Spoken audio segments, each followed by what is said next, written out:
Good evening, everyone. Thank you for joining. I'm so sorry we had some technical difficulties, so we're running a little behind schedule. Let's call this meeting to order at 6:42 p.m.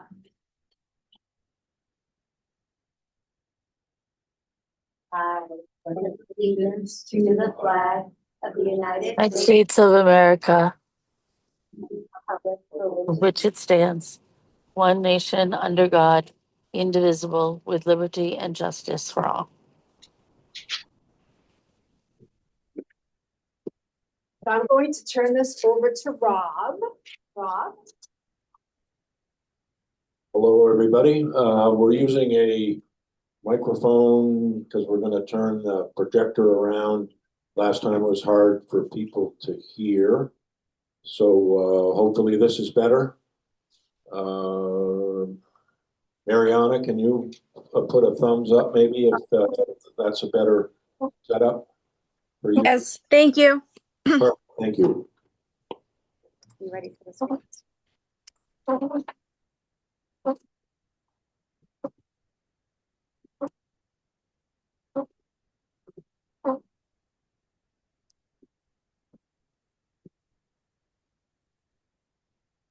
Hold on.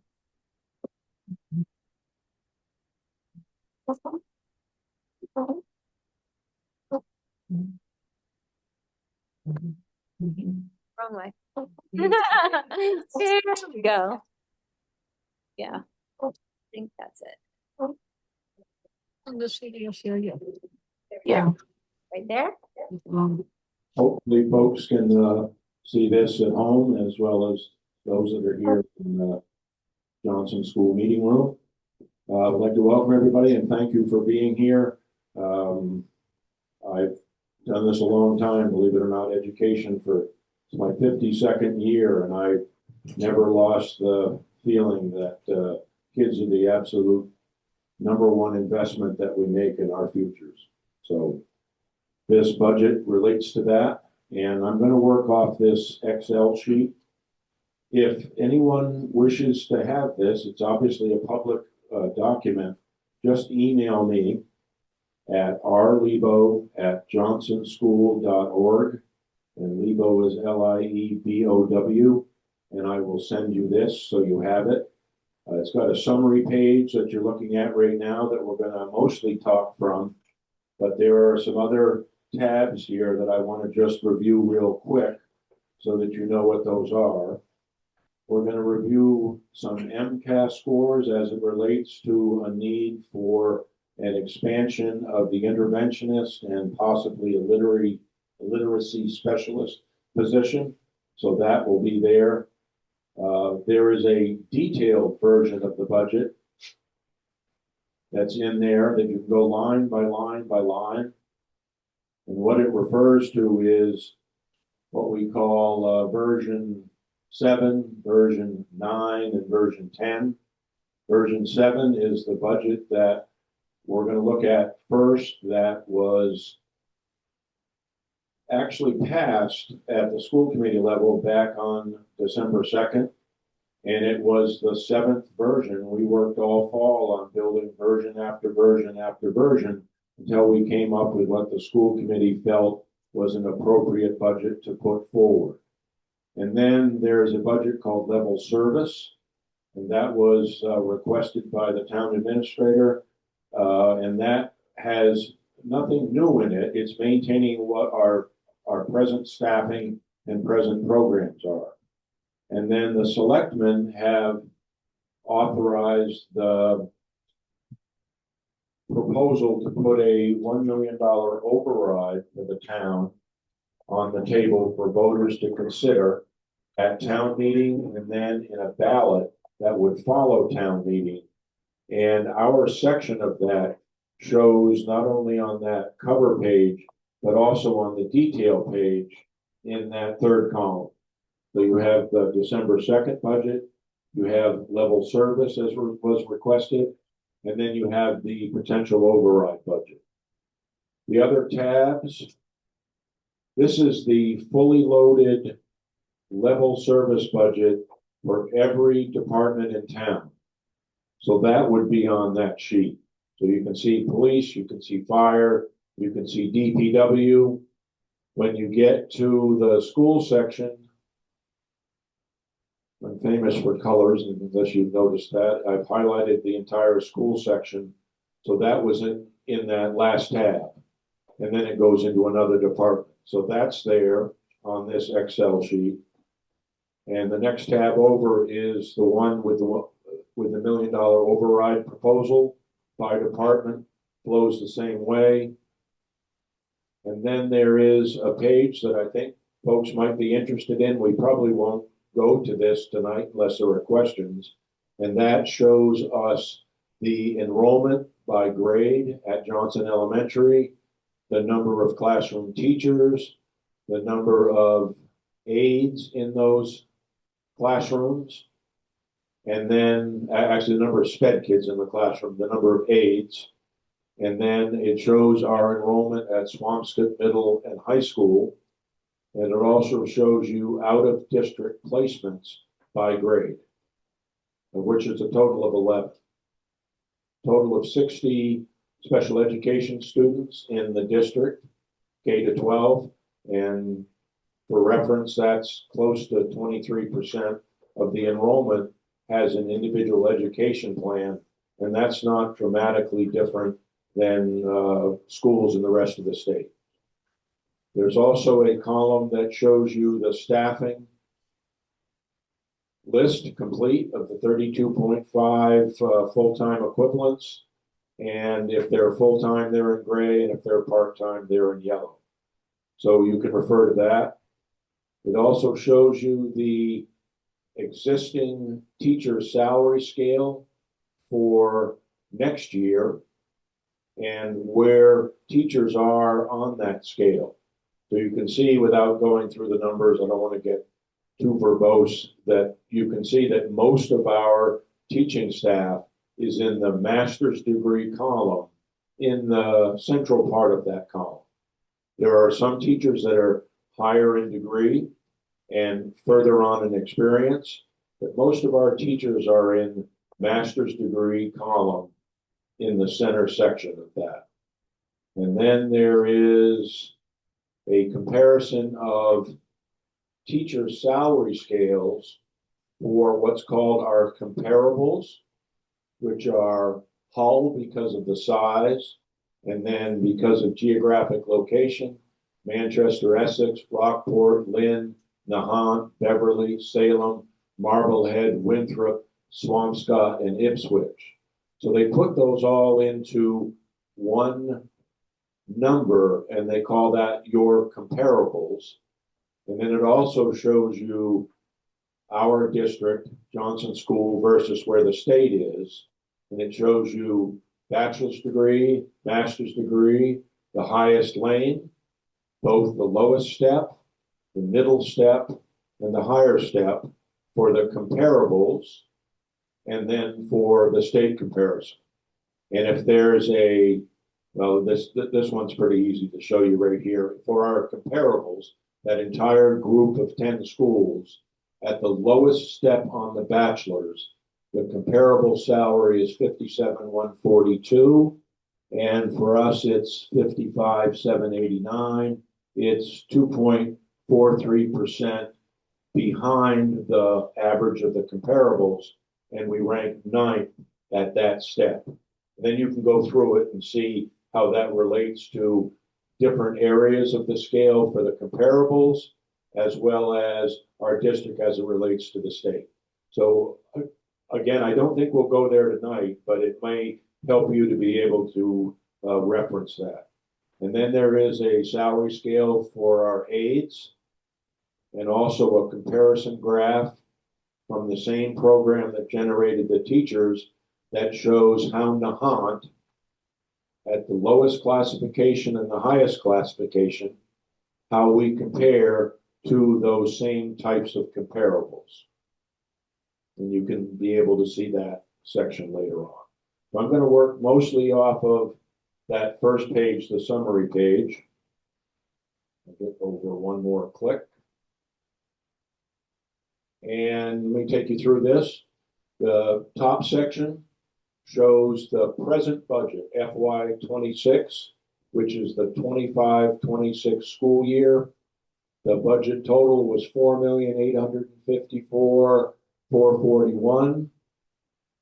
The dollar increase from the previous year, 24-25, and this school year was $112,109, and that was 2.35%.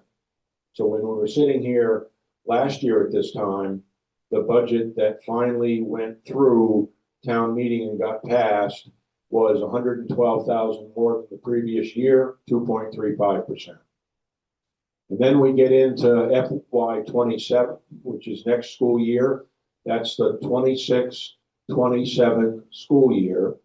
And it shows you version 7, which is the one passed by the school committee on December 2nd. It was a proposed budget of $5,411,093. It was a $556,651 increase, and it was asking for 11.47 more than that previous year. Once it got to the reality of what the town had for revenues and what a level service budget could support, that version 7 was not a budget that, with the available amount of money that the town would have without an override, would be able to handle. And then you don't see a version 8, because when we were asked to provide our first level service budget, I provided one that had an increase of 266,000, or a 5.5% increase, and was told that the department asks and the revenue would not, for a level service budget, there would not be enough funds in the town to be able to support that. So the level service budget that was submitted is $5,046,154. It's $191,712 more than this year's budget, the one above there, and it's a 3.85% increase. And then the selectmen, at the request of the town administrator, approved putting out the concept of a $1 million override for the town. And that would be for the school, a budget of $5,237,403, an increase of $382,961, or 7.89%. And this section here shows you by category what the major components and changes are between this year's budget and next year's budget. If it's shaded in green, those were suggested increases to the budget and additions that we felt were important. If they're in white, those are areas that have increases, but I don't believe that we have any control over those increases. So what we see is in the first budget from 12-2, what those increases are by category, and I'm going to go down through those in a second. And then in the level service budget, if it remained in, it would say stays in. If it had to be taken out, it says removed. And then in the override budget, it says add back in, or stays in. So those are the color schemes there. So the first budget component is teacher salary increases per negotiated contract are set at 3.5%. And that is a number that, when you look at those other tabs, compare town to town, tries to keep us in comparison and competition with not only our comparable districts geographically and by size, but also with regard to the state. So it's an attempt to keep us as competitive as possible, so that if we have an opening, we attract absolutely the best individual to be in front of our kids. Because as far as I'm concerned, what matters the most is who you put in front of kids on a day-to-day basis for 180 days of the year for most of their waking hours is the critical part of their K to 12 education. So that number there is a set number by contract, 3.5. It's in the December budget, it's in the level service budget, and it remains in the override budget. The next one was our first request, and that was to expand our present 0.37 full-time equivalent math and ELL interventionist to a full-time position. That individual right now spends part of her day as a preschool teacher and then a small part of her day as a math and ELL interventionist, helping kids that are non-special education that struggle and need to have a little boost either individually or in small groups to catch up with their peers. And the proposal in the December budget showed an increase for that position of $79,556. The level service budget removed that, and the override budget says no, that's an important position, and it puts it back in at that $79,556. The other position that we felt was important was to add a full-time literacy specialist, a brand new position that would include a health insurance, which doesn't show in our budget, but shows in the town budget, and that would have been an increase of $75,000. The level service budget removed that. The override budget does not put that position back in. So there is some growth, some movement forward, but not what we would consider ideal and what the school committee supported back in December and felt was important to have as the proposed Johnson Elementary School budget. And then there is an increase amount for professional development. There's a $6,000 increase for teacher and support staff professional development to get them up in our new programs and to keep up with advancements in education. In the level service budget, that is removed. In the override budget, that is added back in. And then a whole list of things that are increases but are not within our control. The first is an increase for a contracted special services director. The increase is a $40,000 increase over what the budget showed last year. It stays in the level service and it stays in the override budget. What happened was our sitting fairly long-term special education director who was part-time, a 0.5 FTE, a couple of days a week, decided to retire. We advertised and we received no applicants, or certainly no what we felt were qualified applicants, to be able to fill the position by us bringing on a brand new employee on our own. So we had to go to a contract for that. And we did get an individual that is filling that role for the rest of this school year and possibly moving forward. But the cost of the contract was $40,000 more than what we were paying for the previous individual. So I see that as a no control over that particular number. The same thing goes for the next one, which is an increase for the contracted services for an occupational therapist. We used to have our own individual. That individual left us. We advertised, did not receive applicants. That's a part-time position as well. That's a half-time position, 19, 20 hours a week. And in order to get the contract from an agency that has individuals that share responsibilities in maybe one or two other school systems, that was a $23,000 increase. Again, stays in both the level service and override versions of the budget.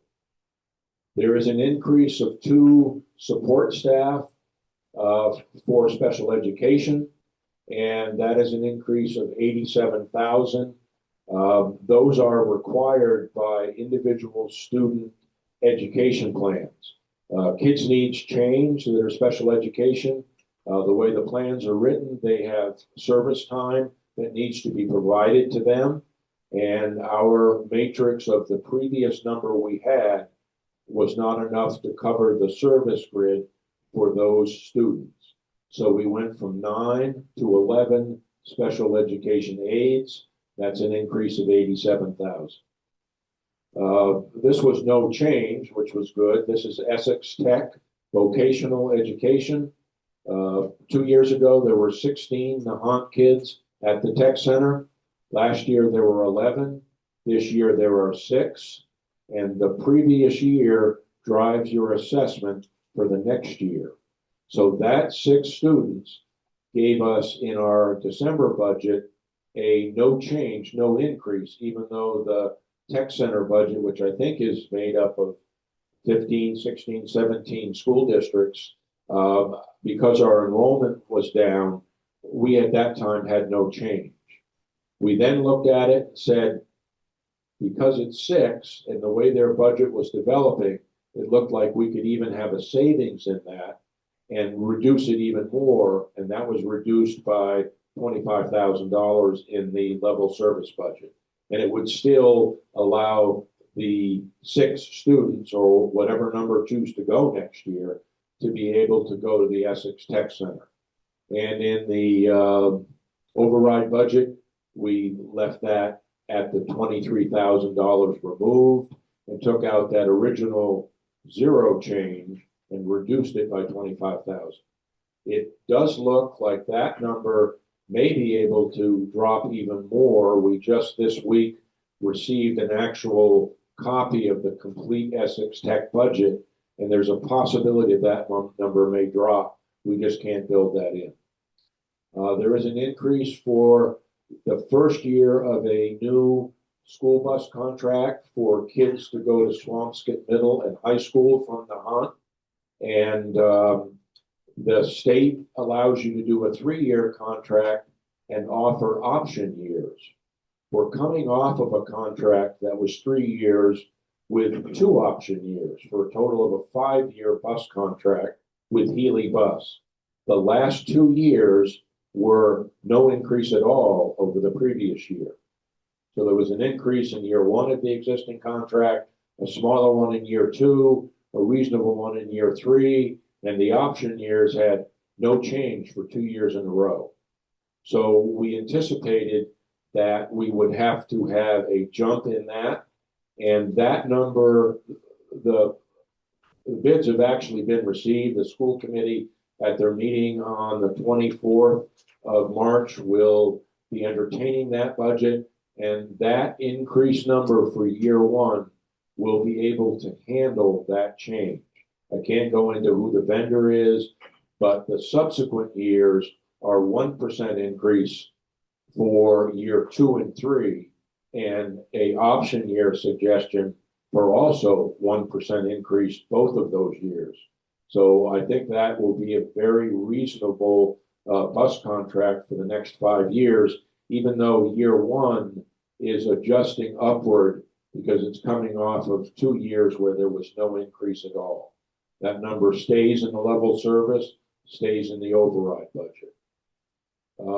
We added a greenhouse, as you might know. Tomorrow's the first harvest day, which is exciting. The 5th and 6th grade kids are harvesting kale and gem lettuce and spinach and going in our minibus and delivering that produce to the Anchor Food Pantry at Swampscott at 4 o'clock.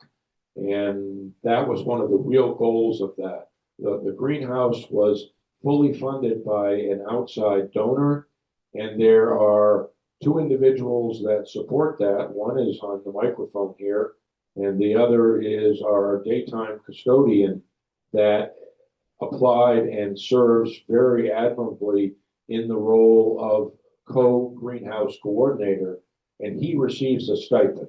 It's not appropriate that the superintendent receive an additional stipend. So that was in our budget in December. Unfortunately, the level service budget, in order to get to the number we were asked to do, that would then be removed from the level service budget. It is added back in to the override budget. There is an increase in the Swampscott Middle High School tuition contract. Next year is year 5 of a 5-year contract with Swampscott for our middle and high school kids to attend over there. So we're going to need to negotiate a new contract. That's a set number. That existing contract increases regardless of the number of students we send by 2.5% per year, which is actually a very reasonable number. That equates to $66,941 increase that stays in, has to stay in, and has to stay in level service and override budget.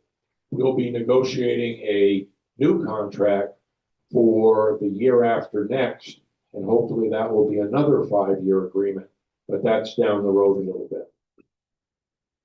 There is an increase in out-of-district special education tuitions. Again, we have 11 students who are in out-of-district programs. The tuition part of that is an increase of $177,697. That has to remain in. It remains in both versions.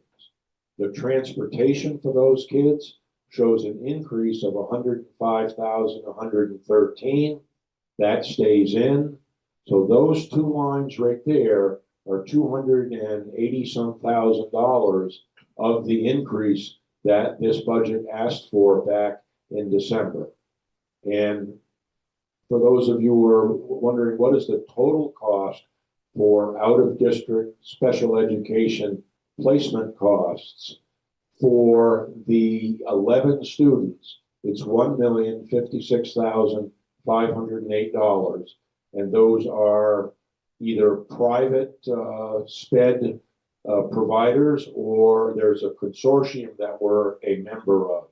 At the consortium, they're suggesting for next year, it hasn't been voted yet, a 9% increase in the tuition.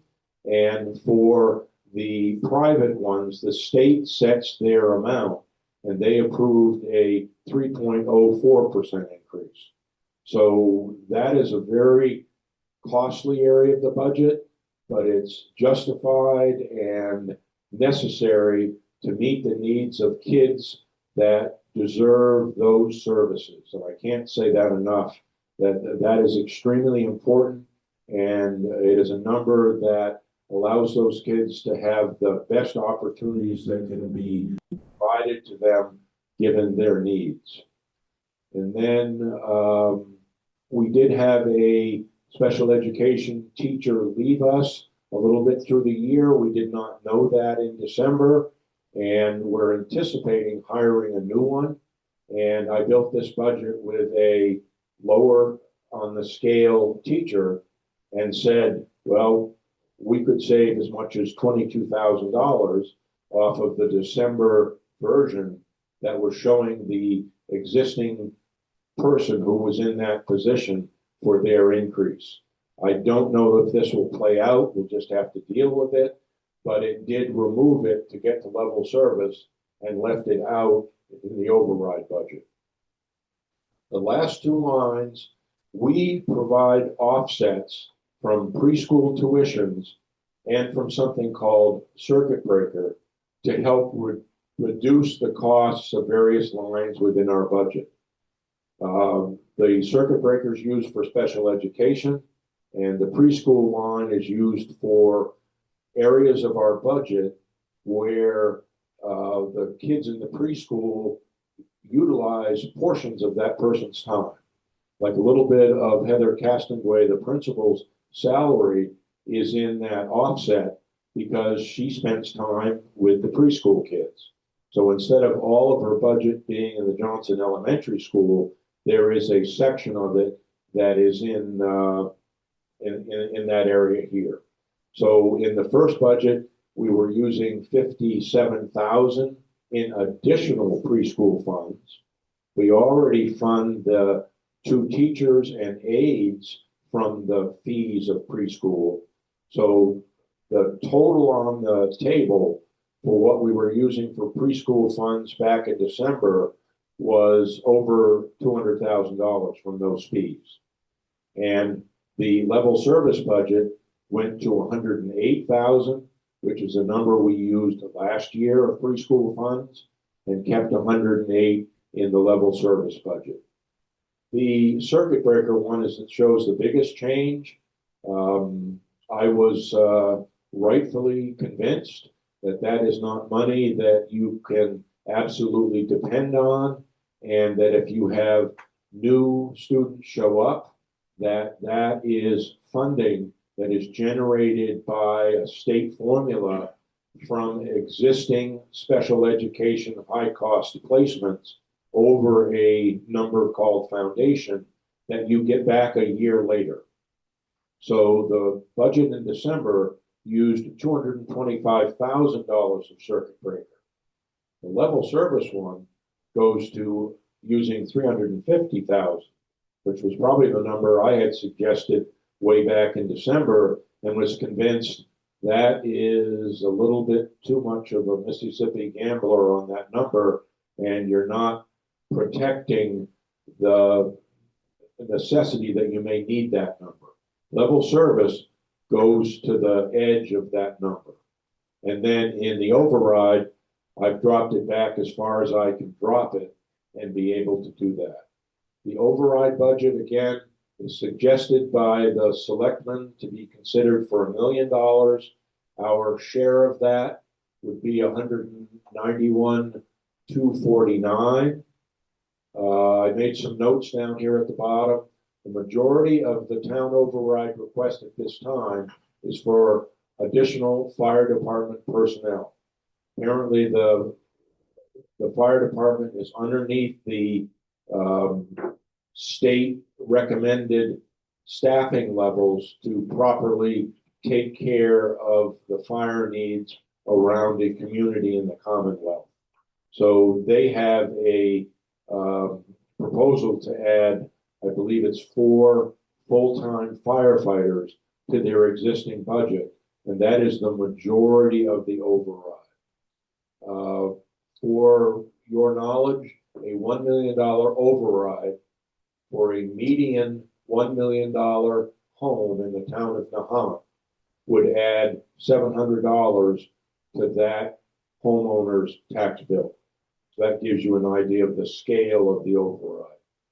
And then I did make a note here, in the beginning of February, we were notified that one of our special ed placements, and I can't go into any great detail because privacy is important, that a state-funded hospital/education program is closing. And there is no alternative that the state will be funding, and that the placement will have to be at one of the private special education providers that could meet the needs of that deserving child. And we don't know what that number is right now, and it is not built into that matrix above. We will have to deal with that through other mechanisms within town funding, but I think it's important not to leave that unsaid. That is going to happen because that program is closing, and there has to be a appropriate program for that child. And I would entertain any questions from the school committee or anybody online. Again, if you send me your email, well, I do want to go to this tab here. Sorry, I got one thing left out. This shows last year's MCAS scores, the state assessment scores. And it shows the state numbers for percent of students statewide that are in the do not meet the standard category, partially meets the standard category, meets the standard category, or exceeds the standard category. And then it shows the scores last year for the Johnson Elementary School, and it's a grade 3 to 8 average. So it's the entire school that takes the MCAS. And it shows you English language arts, and it shows you math. To me, the important part of this is statewide, the number of kids that are close, they may struggle a little bit, they're a little bit behind, and with a little added push, a little added attention, a little added motivation beyond what the classroom teacher can give that individual with all the other students they have, the number of kids statewide that are in the partially needs column is 39%. At Nahant, it's 47% of the kids are in that category. You see the same relationship in math. Statewide, 40% of the kids are in the partially needs category, and in Nahant, it's 48%. So the reason why we were pushing for those positions, part-time expansion of the existing interventionists, where we haven't seen the fruits of their labor yet because they're doing that this school year, and the literacy specialist, the goal is to attempt to move by giving individual and group attention to those kids who are non-special education, to move them from the partially meets column over to the meets column. And the same thing in the math, partially meets to meets. And I also think to move kids from the meets column into the exceeds column. That is not just the job of the interventionist to deal with kids that struggle with learning as I did when I was in school and just needed that little extra push. But those that can excel statewide, ELL, the number of kids that exceed in ELL is 7%. And at the Johnson Elementary School, it's 2%. In math, and we've added a new program, it's 8% and 9%, so virtually the same. The do not meet column, state has more students in the do not meet column than what Johnson Elementary School has in ELL and also in math.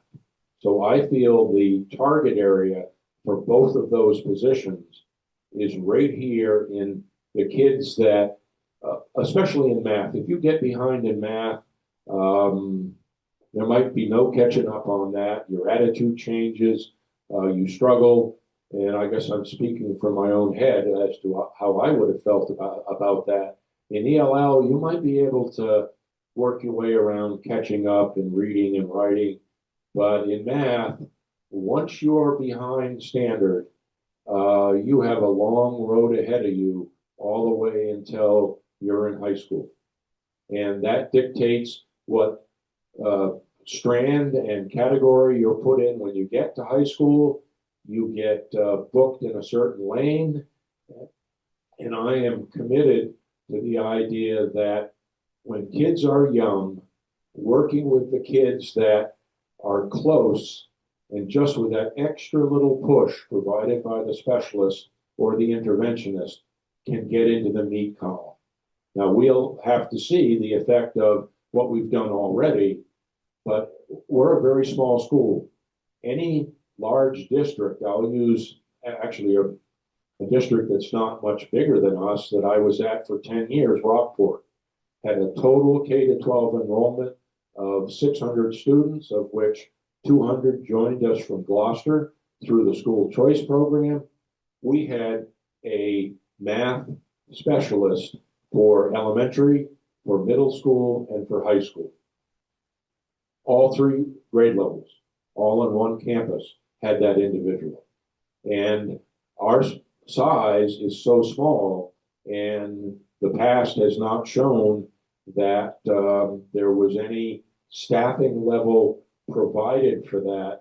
And this was our attempt in that first budget from December to try to make significant movement forward in our students who are non-special education, the majority of them, because the kids of the special education already receive the support of the teacher, the support of the ESPs, but a regular ed student in the partially meets column is left to either catch up on their own in that classroom. With the help of the teachers, they work as hard as they can, but you can have 15, 18 other students in that classroom. And to be able to pull that student out or work in groups is super, super important. So that's what that graph shows you. And I wanted to be able to take you through that because as far as I'm concerned, it was justification for both of those positions, of which one is added back in the override. If their override does not pass, as far as the school goes, then we make no movement forward in that area. And I think it's important for me to say that as the superintendent of schools, that my job, as far as I'm concerned, is to try to have this school system be better than when I found it. I'm convinced of that. I'll just end my treatise with, I had a school board chairman up in Maine who was an Exxon oil tanker captain, and he brings cruise ships in and out of Bar Harbor every summer, and then worked for Exxon Oil. And the space shuttle crashed and lost its fuel canister, and it had to be moved from the Gulf Coast around to Florida again. I guess the shuttle didn't crash. They had to move the canister, $1 billion or $5 billion item. And he was taking oil in a huge oil tanker around the Keys and around Florida and coming up. And the tugboat that was towing the space shuttle canister got caught in the leftover part of a horrible hurricane. And it was washing ashore on the beaches of Florida. He took his oil tanker and put it between the tug and the canister and was able to get that canister saved and saved the United States X billion dollars for that. And the story was, he always told me as my board chair, Rob, when I go on a tanker, my job is to make that tanker and its crew better than when I found it. That the systems work better, the engine works better, there's not as much rust, and the crew is more efficient and does better at their job. And he said, that's the same as a school. It doesn't matter what you do. That's your job as superintendent.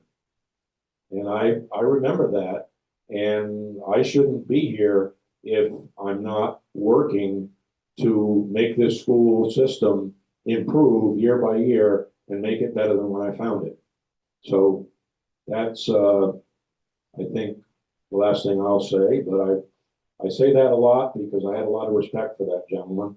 And anyway, there you go. That's a little nostalgia about Prentice Skip Strong. There's actually a book you can get called Imperiled that is about that whole voyage of his Exxon tanker around Florida.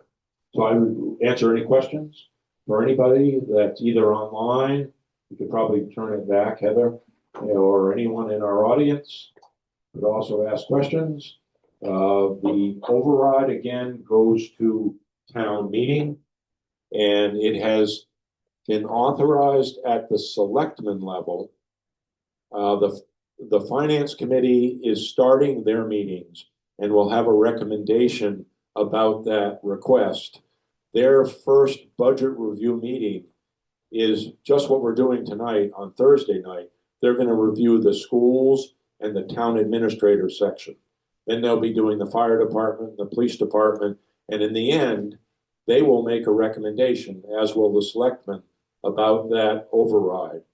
Town meeting will decide whether that cohort feels it's important, and then it has to go to a ballot after that to be able to be passed. And I get a little too verbose sometimes, but I had one override in Rockport. It was for $2.5 million. It was the last year I was there. It passed by 10 votes. There was a requirement for a recount, and it passed by 8 votes. And I'm proud to say I was one of the positive votes because I was a resident of Rockport. My wife was another. So there were 6 others that put that override over the top.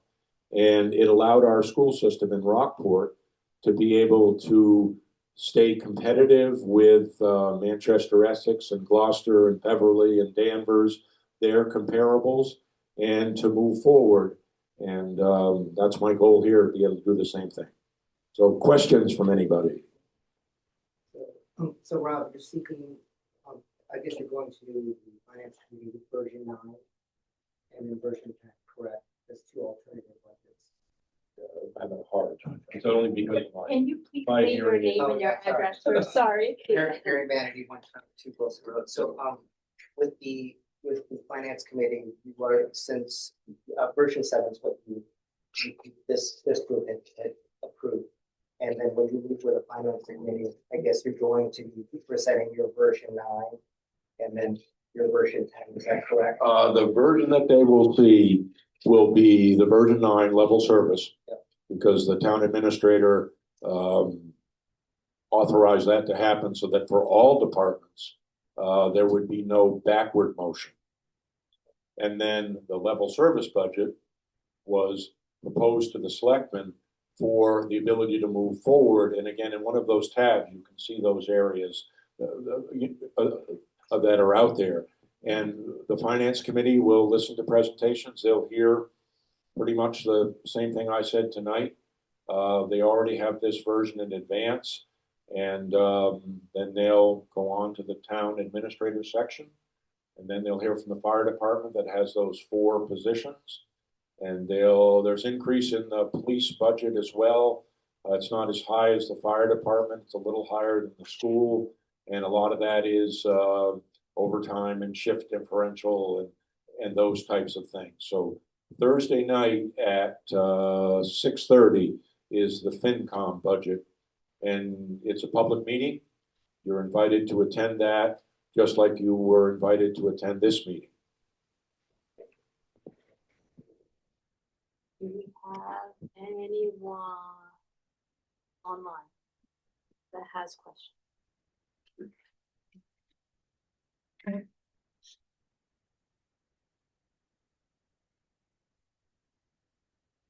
Well, I'd like to thank you all for coming. It's greatly appreciated. And if you have any questions, please reach out. This is a very important issue. And I know asking for an override is not an easy ask, but it's a need.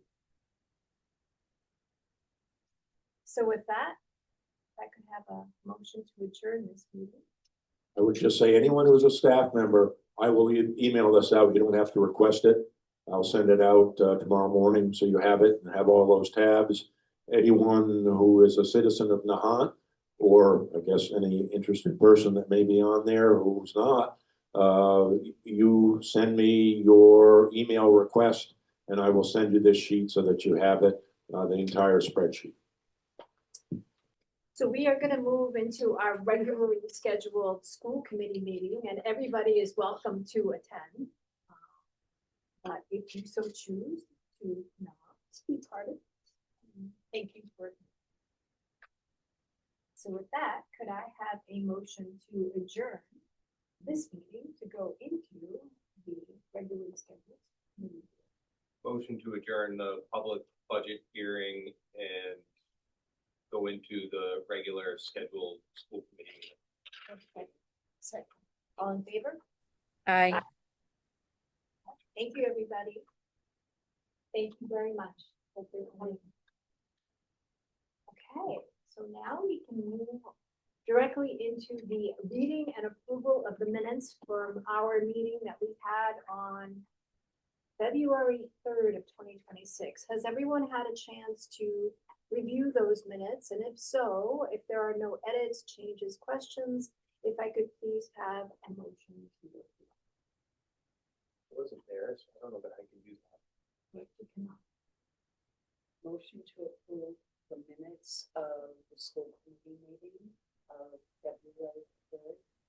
Do I have another member of the school committee that was present on? I second. Thank you. All in favor? Aye. Okay. In terms of the acknowledgement of visitors. Thank you, everybody. I'm not going to read everybody's name out loud, but I greatly appreciate you joining us this evening. Has anyone received any correspondence and or community input that they would like to share? Is there anyone that has joined us this evening that would like to offer any thoughts, questions? I don't see anyone. So moving on to the examination and authorization for the payment of bills. Right, before you is a bill roll of $125,134.92. There is nothing on there of any different nature than what you normally see. A lot of special ed amounts are on there for those out of district placements. Just because we sort of talked about them. North Shore Educational Consortium, which is our group special education center of the public schools that join that together. 4,700, 4,600, 4,600, and 8,700. 4 lines. Between them is 12, 16, 20,000. The Scene Collaborative is for transportation, group transportation, 9,400. Easter Seals of Maine, Massachusetts, is a special ed placement, $5,000. Landmark School, 8,300. The Baker Center for Children and Families, 2 entries of 13,483. Those are special education placements. And then Town of Swampscott is on there for tuition, and there's a Healy bus payment. Those are the big ticket items. Could I have a motion to approve the bill roll? Motion to approve the bill roll in the amount of $125,134.92. Do I have a second? I second. And heard. All in favor? Aye. Moving on to the superintendent's report. Yeah, I sort of mentioned some of these already. Bus bid is in. We had 2 bids. Again, I can't say who it is right now, but I will on the 24th. It was clear who the top proposal was. And again, I think we'll be talking about a 5-year proposal, and it will help us economically moving forward because the increases in years 2, 3, 4, and 5, including the 2 option years, are 1% about as good as you're going to get in a long-term contract like that. So I was very pleased with those. Essex Tech, again, we're going to hear more about that. If there's savings in that, we may not automatically be able to fold it back into this budget because it may be funding that's necessary to deal with the change of the placement of the student from the state hospital education program. That savings may have to be directed towards that, but I do believe there will be savings there. Can I just ask, is the state providing any solution for that? I mean, we can't be the only town in the state of Massachusetts who's dealing with it. Any student from any other location, the place is not closed yet, but it's imminent. And it's been imminent for, I guess, a year. And Governor Healy herself has intervened several times to work to prevent the closure of that program. Again, I don't want to say the name of it because I'm going to be very careful that it doesn't matter. I'm just saying, like, the state is just saying, we're closing this in all these towns. I mean, you're on your own. Good luck to you. That's what is happening, and what their answer, I believe, will be. I've not heard it from their lips, but I believe their answer would be, well, if they go to a high cost out of district program, and our shift would be from funded by the state except for an aid of about 50,000. Otherwise, the whole thing's funded, to a 1-year cost for next year of $482,000. And state would say, well, you get something called circuit breaker. Which is a percentage and it's a A year year later later. and yeah, great. I mean, Not helpful, no. No. because it means you have to upfront those funds. And, that's not included in any kind of discussion we had tonight. But like, can I ask, what area does this school service the whole state of Massachusetts? Does it service just, I'm like, not an is this expert. something where people could be writing to like, their I believe that representatives or I believe something? that's I mean- happened and has been happening. And it's gotten to the point where the institution is going to be shut down. Now, whether it's structural, I'd have to do some more But I research. guess Greg, my to be honest issue, with you, Rob, on isn't that. just like, okay, they've got to shut it down. But we're shutting it down and you're on your own, everyone. Like, that's the part that I don't understand is like, they're just shutting down this program with no solution for anybody. That's my understanding. It happens all the time. That's In my social understanding. services, I don't understand it.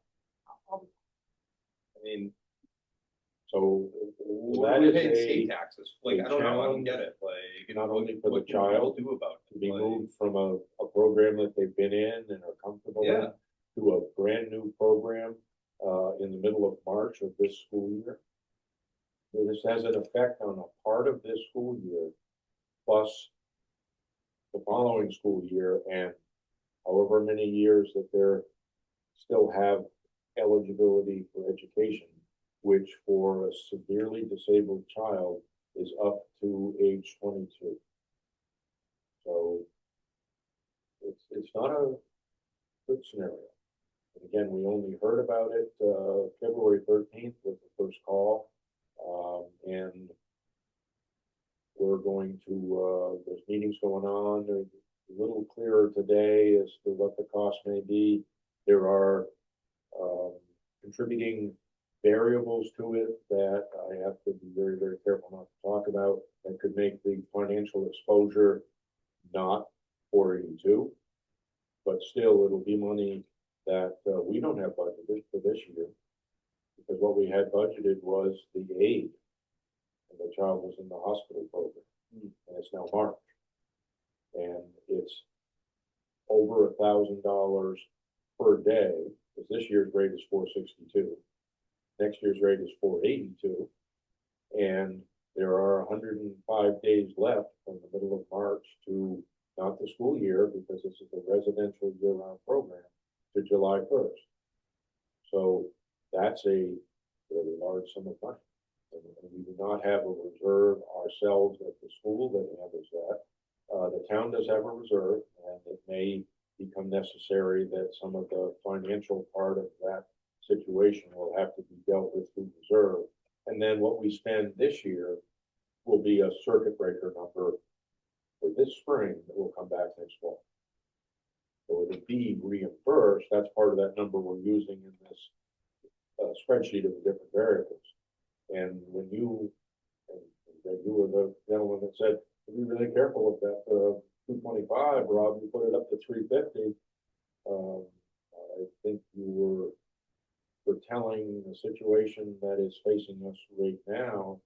We were building next year's budget, and this year's budget does not have flush volumes of circuit breaker money. We will not, on our own budget, be able to fund the transfer of that child this spring to that private program.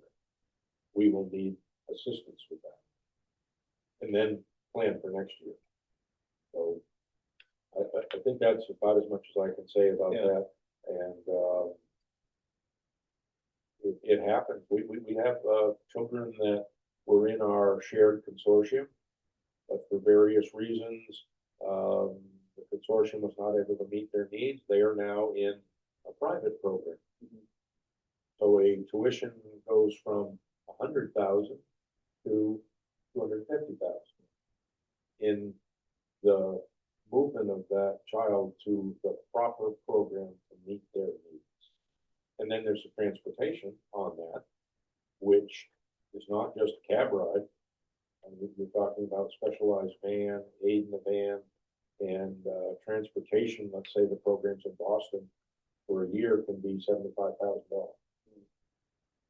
as opposed to the consortium where you might have 20,000. And it can be any day of the week, call from your special services director that things have changed. There's been a meeting and this has happened or that has happened, and it's an ebb and flow.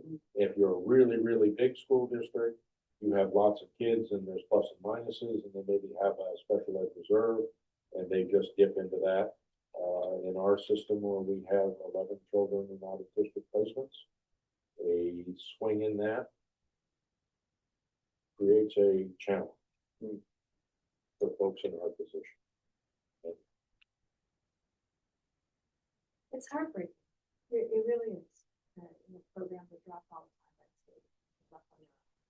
I mean, they do have a fund and you have to qualify for it. Like, we're gonna have to run a formula for something called extraordinary relief.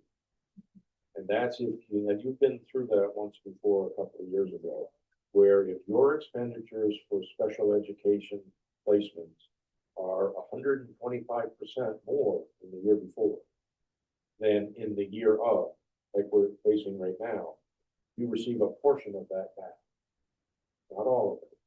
And then they take it out of next year's circuit breaker. They just sort of It's the front craziest it to you, formula. they give it to you early. Come up They with. say, you won't have to find it this spring. But that number of 225 is now 178 because they gave it to you last spring. Yeah, they're just front loading it. It's a shell game, and without being too negative, I don't know who's online, maybe the Commissioner of Education's online, so I try to remain positive at my advanced age. But it's a real challenge. It's a challenge in every school district. Rockport was no different. We would have 25 students in special education out of district placements. Consortium we used, as well as Beverly School for the Deaf, and a blind student would have to go to a special program, and that's the way it was. Yeah. No, I get it. I You just, had to fund those. And the only mechanism that's there to aid a district now is something called circuit breaker that says you pay foundation 50-some thousand. Anything over that, you pay it. And a year later, if we have the funds, we'll give you up to 75% of that back in reimbursement for tuition and transportation. Okay. It's a delayed response.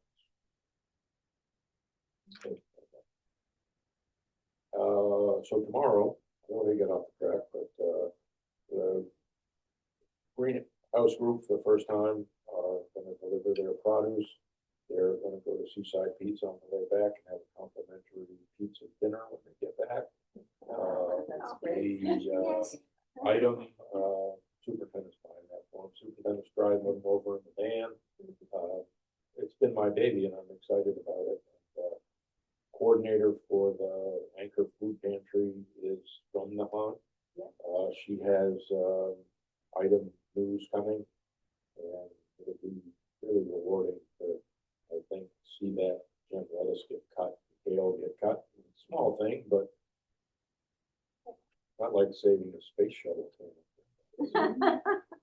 It's a good thing, and I think those kids are learning really, really important lessons that food that they're going to harvest tomorrow is going to go to someone who otherwise would not have had fresh vegetables, would not have had a fresh garden salad or whatever. And I think they see that, they sense that. It's part of building character. And then finally, the FinCom meeting is this Thursday at 6:30 on Zoom, posted on the district's website. You're invited to join if that's helpful, and I think they allow you to participate.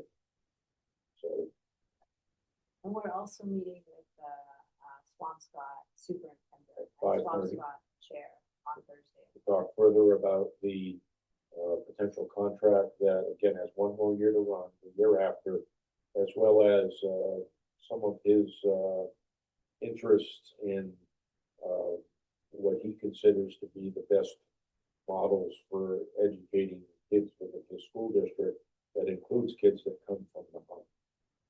Because our kids come in at a different point than all the rest of the students. They come into middle school as seventh graders, and their middle school starts in fifth grade. And he was the former middle school principal, so he has some ideas about what he feels is the best situation from his perspective. And he wants to discuss that. It'll be up to us at some time whether we discuss it. You have been through that before because we decided to send sixth grade over there with a very small class. And we may be inviting him to come and present at the next meeting his thoughts on that topic. But it will depend on where we go on Thursday night. The real focus is to find out, is that 2.5% going to survive into the next contract? Or are they going to have a student rate? You know, pay X for the students you I send. think so, based on our first meeting, but I'm not sure where they're. Or gonna whether come up. that 2.5 they don't feel is enough, then it needs to be bumped up. And that'll be next year's challenge when we build the next budget. If they say 3%, 3.5%, but those are unknowns. We had a good first meeting with them, I thought. Patty and I talked with them, Mr. Pastor, his first name, and current pastor, and Jason. Jason and I work very close together. He's an up and coming. Rob, I'm sorry. Did you say that they're coming with a proposal our next meeting? No proposal. We would possibly be inviting Jason to come and present his thoughts on what he sees as the best educational structure from his perspective, and the internal contract discussions we won't be bringing back to the board until we have a clear idea of what that contract will look like, and then the full board will vote on that contract. Okay. I do think we just should be keeping in mind that we did just adopt a brand new programs that I know both fifth and sixth grade teachers worked really hard on, and this was their first year piloting that. Oh yeah, I mean that's Yeah, part of yeah, it. So I just don't want. We've already discussed the fact that we have gone from separate fifth grade and separate sixth grade to a middle school approach at those grades. That we've added a new math program. That we want to cooperate in terms of professional development. We're entering a new contract, and they have perspectives they want to discuss with us, and we would have to fully vet those anyway. It would involve community meetings, community discussion. We're nowhere near that stage yet. Yeah, this is just more of a, what does he see as strengths and weaknesses for incoming students from Nahant? Right. I just think that it still might be hard to weigh those balances when we're still in the first year of these new programs. And that will be part of what we bring up on Thursday night. We already alluded to that already when we had the initial conversation a couple of weeks ago, that just like the time it takes for the math and the ELL specialists work to show up is not instantaneous. That shows up a couple of years down the line. Any lower MCAS scores that may have showed up in this year's scores are not the result of this year's instruction. They're a result of instruction over time and groups of students who were in that instructional venue, including the programs they were using. But you won't see the effect of that new math program instantly in this year's scores, because usually with a new program, there's a dip before the rise. So I'm not saying that's going to happen, but we're going to see those scores and be able to look at those numbers, hopefully, and say, glad we invested in that program. And if they're flat or whatever, they would be still a program we would want to stay with, because it takes a time period for teachers to gear up, kids to make the shift, and the program that we were using was outdated and antiquated, needed to be changed. So I think it's important just to know that those discussions are out there and that there are different perspectives, and that's all. One other thing that I've asked for is if there's a way that, from a special education perspective, where we've really struggled, you know, with part-time, finding part-time people that are willing to stay, you know, could there be, you know, some synergy between them? So we're exploring that as well. Yeah. No, I understand that. I have big concerns because obviously there'll be more meetings to discuss it, but looking to merge fifth and sixth with Swampscott will just open a gateway path for more people in town to have resistance. And why do we even have a school open if now it's only preschool through fourth? Oh, yes, and I'm not even, I'm not saying that at all. You know, there's big discussion. So I just want to make sure that whatever discussions are happening, that we are also not looking at a bigger picture from a town's perspective, because I don't see, if we lose fifth and sixth grade, I don't see how we'd have the town support for preschool through fourth grade school system. Just a probative question. I have I was away for the last meeting. I thought that there was an appetite for discussion about the sixth grade moving. I had not heard anything about the fifth grade and sixth grade moving.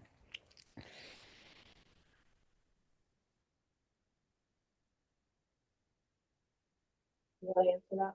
This has certainly been a topic that's been kicking around on Facebook pages and stuff like that. Conspiracy or plan that is underway to make that move, trust me. No, there isn't There at all, at all. We are talking about a new contract with where our middle school and high school kids go, and they bring up the topic and would like to talk to us about how they view that.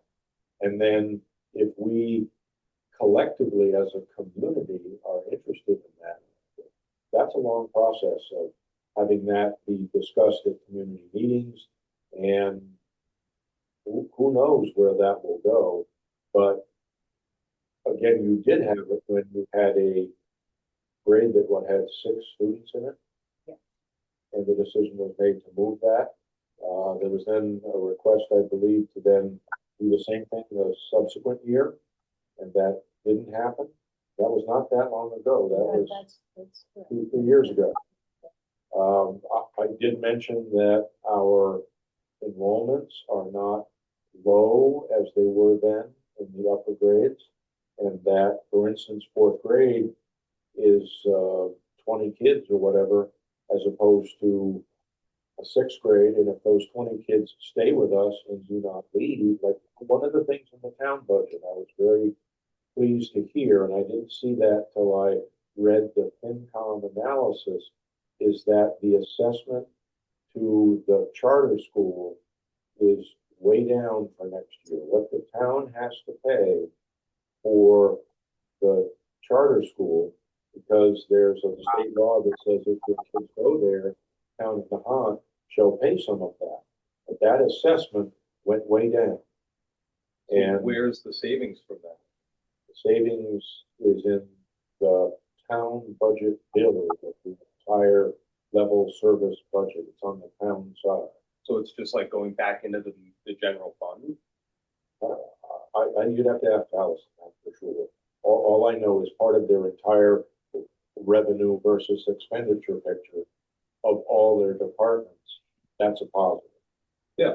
It's one of their outflows. I just didn't see it credited anywhere on because it's not in ours. It's in the. Yeah, I'm not It's in really the. sure. So is it It's in paid, the town. it's paid It's in out the- of, It's in the town version. and is it paid out of the town budget or It is paid out of the town. it's not budget. paid out of the school budget? Not paid out of the Okay. school budget. Okay, that's all I'm trying to track, But is for the like, where's the overall- money come for from, the and overall- where does it end up? Town budget picture, that was a positive to hear Yeah. that. And I had mentioned when we met with the superintendent and their board chair that our classes aren't 5, 6, 4, 3 in those upper grades, that those are staying 13, 18, 20, and that confirmed that with the drop in the charter school assessment. So I think that's a sign of trust, respect, and faith in the Johnson School education, and that citizens are not looking for alternatives for those upper grades. They are keeping their kids with us, as well as staff members staying with us. And I think those are really good indications of a healthy school and a healthy school system. And that plays into the, when that class becomes 24, is it better for them to go to Swampscott for 5th grade, 6th grade, or stay in 7th grade, as opposed to the variables you had last time where 6 kids, maybe only 1 female in the entire group, I think was the way the 5th grade was. Those were tougher decisions. Can I ask a question? Yep. The average cost to educate a child, we must know that cost for a child that's being educated here from, say, first or K through 6th grade. Yeah, there's a state number that you could get that strips out some of the. I'm curious what the difference in cost is between what the average cost it is to send a kid to Swampscott for 7 through 12 versus to educate a child here in Nahant. I'd have to run those numbers for you, and I can't. I don't think it's dramatically different. The 2.5% escalator that was in their 5-year contract had to be applied to, well, how many kids were there, take a cost per student number. Yeah. And that was very close to what the state number was for us with the numbers I was looking at for the enrollment. So it wasn't any different. Okay. But if our enrollment went down and they said, no, that raw number goes up 2.5, goes up 2.5, cost per student goes bing, bing, bing. And then if we send a class. Well, and that's as long as the next contract has a 2.5% escalator. Well, that's. That's what we're That is negotiating. what we're I gonna find understand out that, but I'm saying if it's a 4% escalator, well, then all of a sudden instead it's of like, sending 6s and 13s, we'll be sending, I think there's line grade up enrollment for wise 21, 24, 18 or whatever, and not 6, 13. it's gonna get expensive. And if they went to a either per student cost or even a higher percent, that gets expensive real quick, let alone educationally. If you've got 20 kids and you're doing a middle school approach with 2 teachers and they're exciting, motivated individuals, those kids are getting a microcosm of the middle school experience right here in their own school system. I guess So there's a lot to be discussed. the reason I ask is because I have also seen these rumors floating around town. No, we shouldn't. Why do we do a school? Why do we do this? Why do we do that? And my issue is just because you send the kids to a different school doesn't mean that the cost goes away. And it could end up being a higher cost. And on top of that, once you release all control of every student, well, now you're at the mercy of this other party. I mean, fine, it's the town of Swampscott, but if in 5 years they say, guess what? Now we want 7% increase a year. What does the town of Nahant do? Like, then you're stuck. It's like, oh, it's basically a monopoly. I mean, either that or you're shopping it out to other school districts to find someone who will take you. And at that point, you've lost all control. You have no one on the school committee. You have no one on the select board making decisions about these schools. Like, so I just want as much information out there, like the costs, the average costs. Like, for all we know, it's more expensive to send the kids to Swampscott once you factor in the busing and the increase in the. So if the goal of people in town is to reduce the cost or try and eliminate the cost, we just needed to be very clear that that's not the case. And that is what I've been seeing in the rumor mill around town is, oh, it's too expensive to keep the Johnson School, where I just don't know that that's true. I hesitate to guess that it's probably not true, but I would like a little bit. hard data, that's not true at all. Yeah, and I think, Yeah, but I think it that's- would be helpful yes. for people in town to hear, like, I hear you, it's expensive. It's expensive to educate kids everywhere. Like, so whether we do it here or in Swampscott or I don't know where else you're going. Hey, Greg, sorry to interrupt.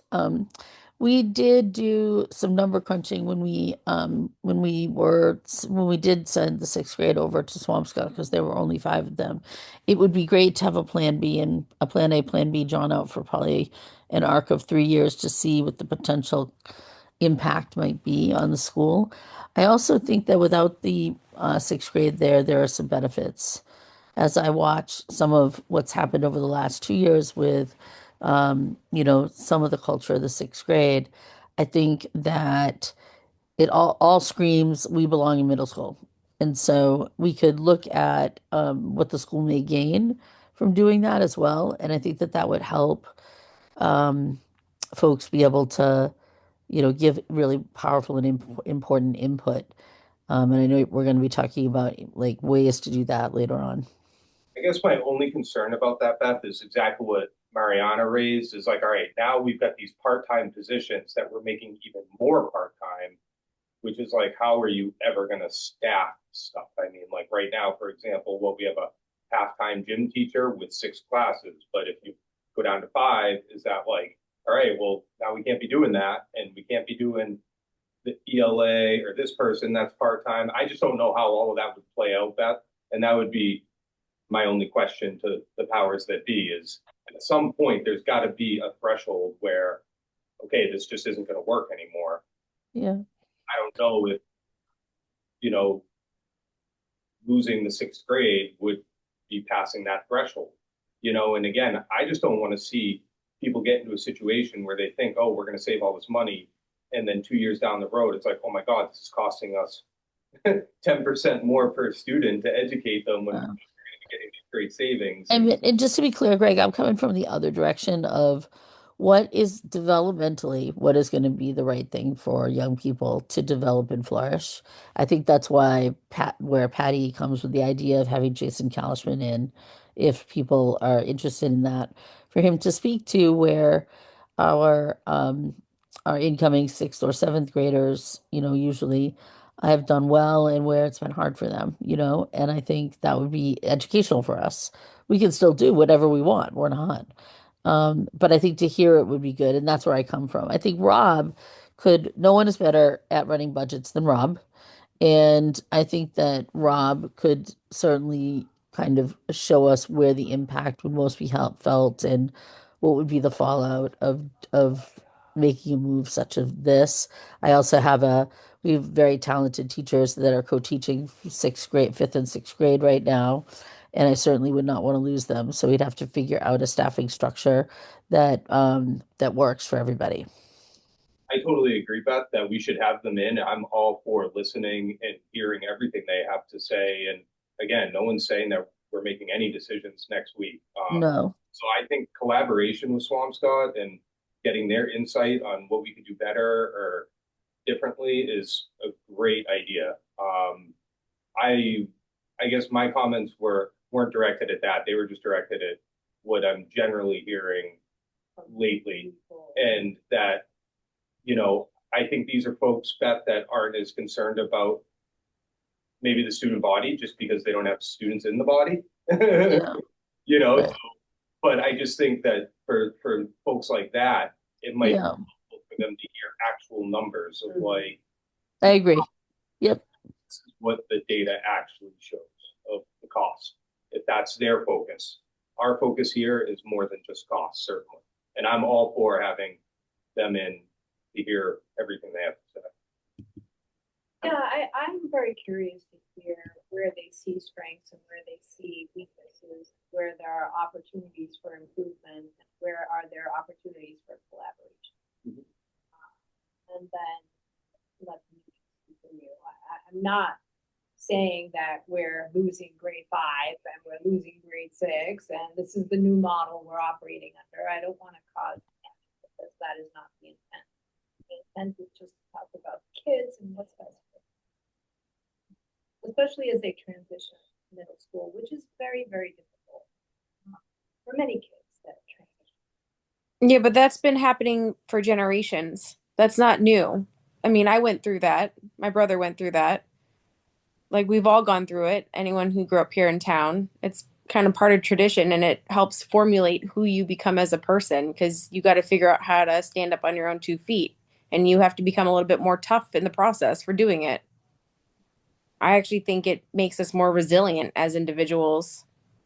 It's definitely sticks out in your mind. I still remember it very well, but it definitely makes Nahant kids tougher. They are very successful typically when they leave Johnson because they know how to stand on their own 2 feet. And if they don't, they learn really quickly.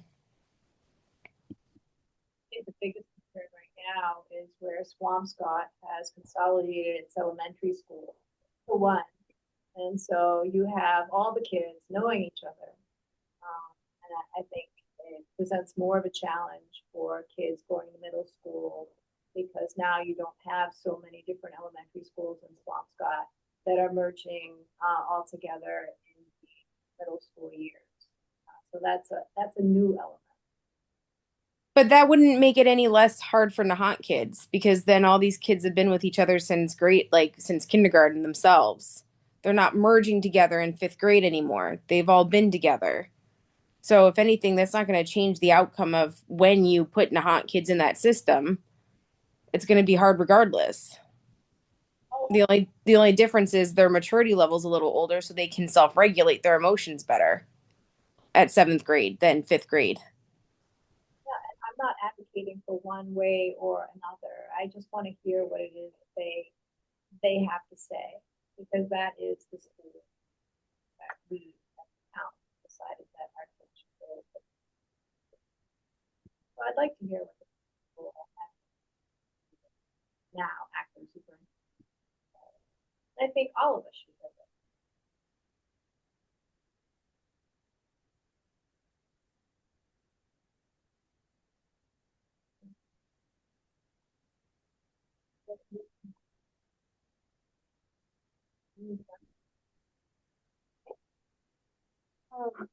So we are entering yet another benchmark assessment week where our students have completed another 6-week cycle of learning where we're assessing and checking the data. We're having data meetings on Friday to be able to formulate our groups.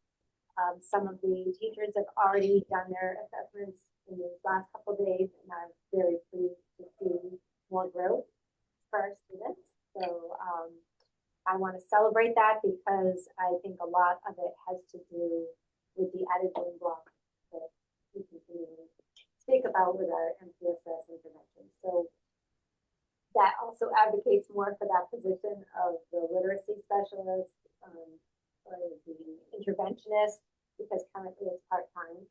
And if we had the other part of that being a teacher assistant currently, can you imagine if we had it covered by a certified teacher for the whole time, the games that we do. So very much want to push my need for that position for going forward. Report cards will be coming out shortly. We have grades closing tomorrow, and Monday teachers will be getting their report cards finalized for making sure we have them ready to go out and for review. And then on Wednesday, the 11th, at 2:15, parents will be able to access the cards through the school brains. And we had a few glitches the first term around where people had difficulty getting on and registering. We helped them during that time. So I'm assuming there'll be less need for technical support during this time. But we will be available for that, and families can always contact me in the office if they need help. To follow up, because we haven't seen each other for so long. I know, it's been a long time. We did have our CLE visit, which was that Center for Leadership and Equity visit. And what was fabulous is the feedback we got from the organization. They were highly impressed with our student body. I set up a forum for students to be able to do questions and discussion with them. With no preparation of questions or anything, and I was like, oh, please. I know what you're all gonna say, but it was a group of fourth, fifth, and sixth graders that met with the group.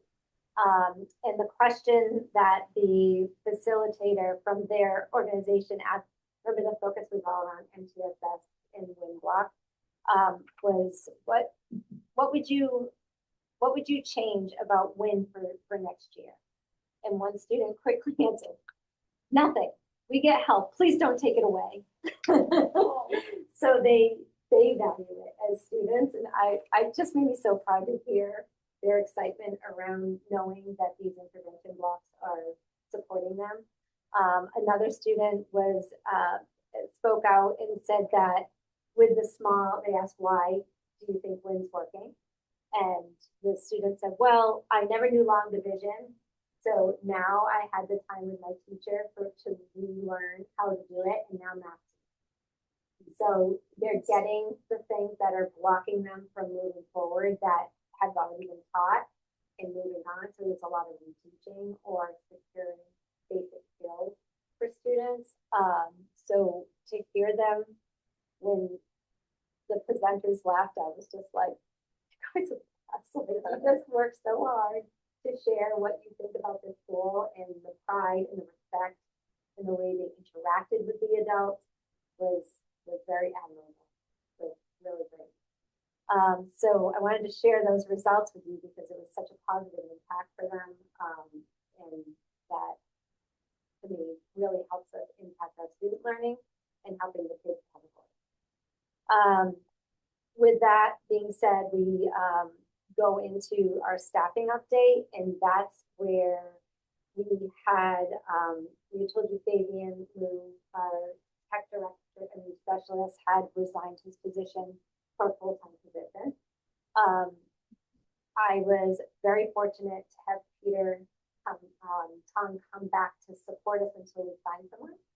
So he's currently been filling in.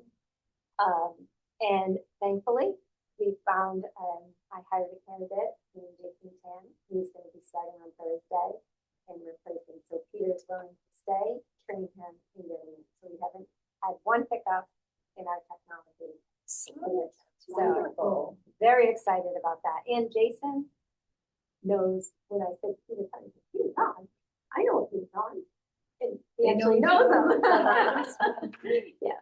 So Jason comes to us from being laid off in the IT world in another public sector. So he's, private sector. So he has a background mostly in technology, IT, AV. So he does a lot of equipment fixing, which we do here because we're trying to keep our equipment up to date and lasting as long as we can.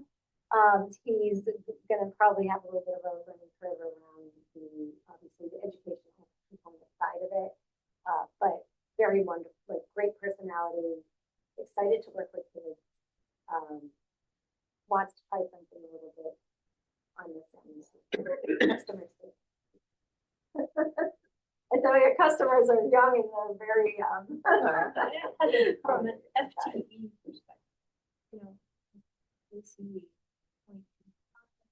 oh, he's 0.49. Oh, okay. Yeah. So we have him for 19 hours a week. In the way that Robin, I wrote the contract is around making sure we get those 19 hours, where in the past if it was a Monday, then it was like, oh, day off. So now if Monday's a holiday, then you make up the hours on another day. So it's always a 19-hour. If he works less than 19 hours, he's not paid. So I made it so that it kind of benefit us financially and that we get most work. It's money bang for our buck because we technically really could use the technology person more time than that, but with health insurance and all those things, we have to keep it under the 50. So we're excited he's starting on Thursday. That's great. And then Miss Walward resigned from her special education position to just the week before school vacation. And so with that, he immediately posted the position in Talented School Spring. We had minimal applicants for the position, even though it is full-time with benefits. We first did it as a long-term sub, as we had discussed, hoping that we could finish the year and then find somebody for the next coming year. That we had 0 applicants, and that's when I switched it to a permanent position. And we had 3 applicants, but 1 was really interested in just supporting us until we can find somebody. So that's Emily Godin, and she is certified special ed teacher, used to also be a teacher in the past, willing to pitch in right now in the role. And so there has been no disruption to any special education services. We're 100% compliant with using her. So that's we're in really great shape. We did conduct initial interviews last week with the other candidates. We're keeping the position open. It remains open. However, we have invited those 2 candidates to come on Friday for a site visit and asking them to come in. I want to have high expectations for this position. So I want to see them teach a lesson with a group of special education students. So we'll give them a scenario of what their goals are for that group of students, and that they have to design a lesson that meets those goals and deliver it to students. And that will be observed by 2 teachers, myself, and the director of special education, so that we can all get some feedback on what we see. Requesting a lesson plan from those teachers and those applicants as well, so that we can see what they prioritize in lesson planning to meet the needs of the students. And then also having opportunity, because it works so well with CLE, with students giving their children a chance to have some question and answer with the candidates as well. The one drawback is that they are very experienced applicants, so we know what comes with experience. Compensation. Correct. It's not necessarily a negative. It's not a negative, but it can be a negative to a budget. So for us to be looking at what we can get for our money and know that it's the right person, which is why we're going even deeper and further, because the committee that was made up of 4 of us, teachers and admin, we came to the conclusion like we could hire the best of the pool, and we don't know if it's a good match, or we have them come back and really make sure, is it what we want to advocate for, but yet at the same time leaving it open that if any other applicants apply, we will interview them and see if we get the same opportunity. Both candidates offer different qualifications and different strengths, but neither is a perfect match of everything that we need. So there's another reason for that to pull open. But again, one of them could be the perfect person for it. We don't know until we see a little bit more.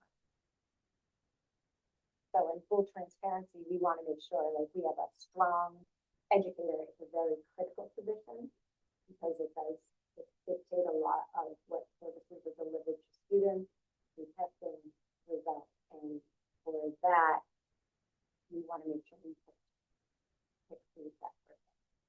That it's a match for them and it's also a match. So before I move on, any questions about that? There's a big chunk of what drives a lot of the And it's a critical one.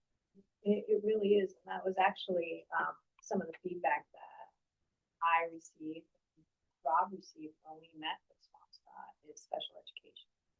And that's a weakness in their opinion, what they see with students coming over. It's an area.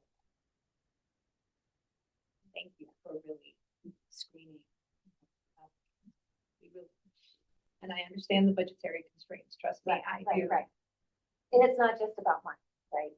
But it is being very conscious of the money And then also making sure, because you could get a younger, I'm just younger, maybe a less tenured teacher to take the position and still be great. Of course. It's just getting them to but we do have two people that we all decided on the committee were worth putting forward to at least be in my mind. And then them to also see what's here.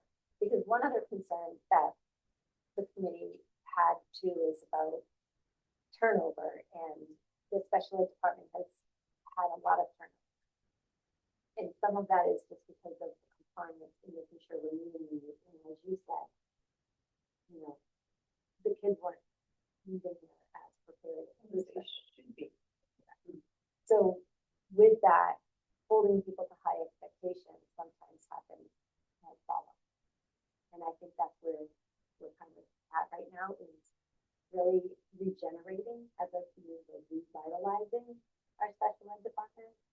And I think we're heading in that correct direction, and that we're seeing a real positive impact from that. But we really want to be selective.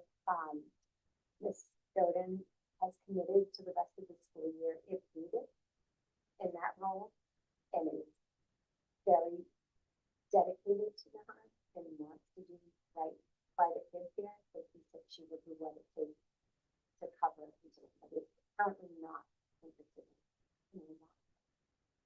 But it's nice that you have that breathing room, right? Yes. So you're not under the gun, like, oh my gosh, I need to fill this, and I need to fill it now. You have real good stuff. Yeah. We want longevity. We want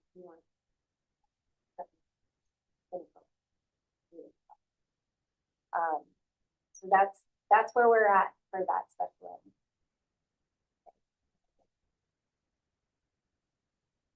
Some upcoming events I just wanted to share. We have through the cultural Nahant Cultural Society grant. One of the participants, we had gotten one, but another participant in the community have two performers, Joy and Aaron, who do a performance called To the Moon and Back. They're going to be coming to the school to do a performance for the kids, and it's really about friendship, and it ties into that PBIS and being good and kind to others. So they're going to be coming and volunteering their time here for March 13th. We invite you if you want to come and see the show. That's going to be at 9 in the morning, about a 45-minute show. It's all the kids preschool. We did morning, so the preschoolers could attend as well. So that is very exciting for our students coming up.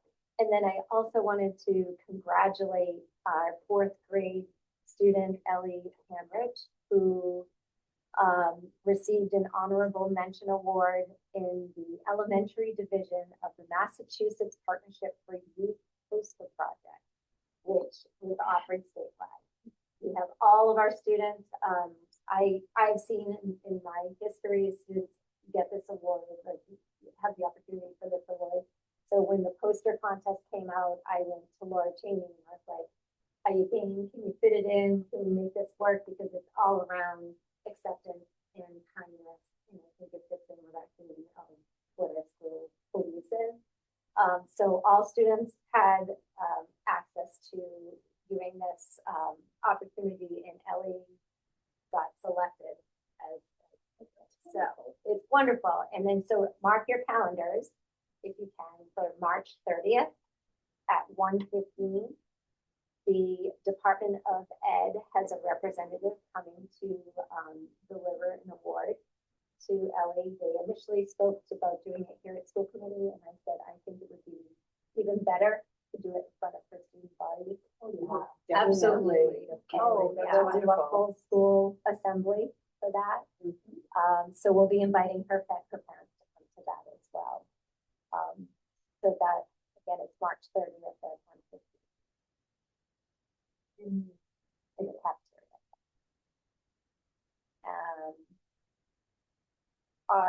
In the cultural arts group that we have that's funded through our grant. They're going to be going to the Isabella Stewart Garden. Oh, So that is moved to the spring because of the weather. Oh, God. And I know, but they do have another field trip coming up shortly as well. So that those kids have been loving the trips in order to recommend us. She's been doing great. Right? Yeah, bless her. Exactly. MCAS preparations are in motion right now. We're starting to get all of the accommodations and all the technical pieces in place. Our new hire will be training the Peter who did it last year, getting the technology set up on all of the computer systems.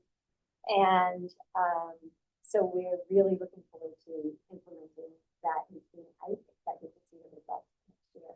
I really have seen some amazing gains and potential for future growth for our students.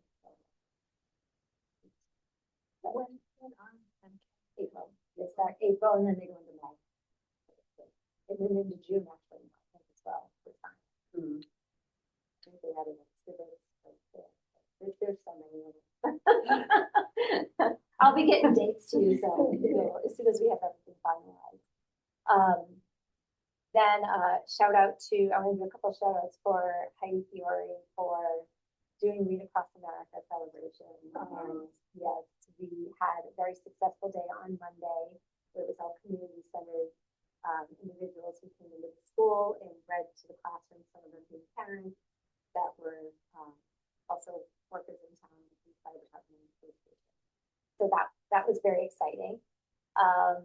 And putting that together is a lot of work. So I really want to thank Heidi for that. Another shout out, I feel like I do this everyone, to our DPW and our maintenance team for their snow removal.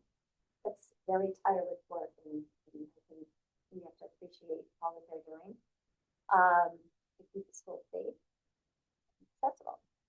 Our student achievement spotlight I told you about is Ellie, and then I think that is all of so thank you. Thank you. Are there any additional personnel updates that haven't been discussed by either one of you? No other person. Just the technology and the special education. Any old business that we need to discuss? Any new business that we need to discuss? I think the new business would be the 5-6 conversation. Well, we're going to extend an invitation, and I don't want to call it the 5-6 conversation. I want to call it an invitation to come here and talk to us about what he's seeing. It's not a conversation about we're taking your 5th graders and we're taking your 6th graders. It's in his opinion over the years what he has seen strengths of Nahant kids, weaknesses, what he perceives from a social emotional perspective, and also an academic perspective. And what can we do? How can we all work together in the best interest of the children? I don't want anyone thinking, oh my God, we're only going to be operating to grade 4 and the grades 5 and 6 are going to talk about. That's not what we're saying at all. The conversation came to be because we're renegotiating our agreement. Hopefully we'll reach favorable terms over the next 5 years. And as Rob said, our first discussion was very amicable, very friendly, very reasonable. They're going to come back to us hopefully on Thursday with some numbers. They're working with their finance people right now to present us what they think is reasonable. And so we will review it and see what they have to say. It's not everybody out there. It's not a, oh my God, I don't have a job. That's not it whatsoever. That's not what we're trying to do. It's just, we want to see how we can all work together in the best interest of and special education was an area that is a big concern that was raised multiple. And thank you so much for addressing it, because I know it has been a weakness for some. We're working.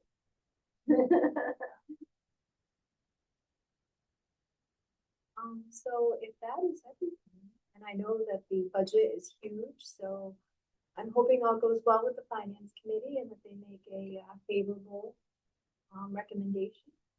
But we'll see how that goes on Thursday. So I have a motion to adjourn. Motion to adjourn at 8:31 PM. And do I have a second? A second. All in favor? Aye.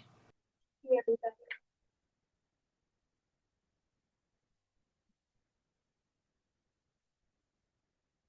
That has to drop off because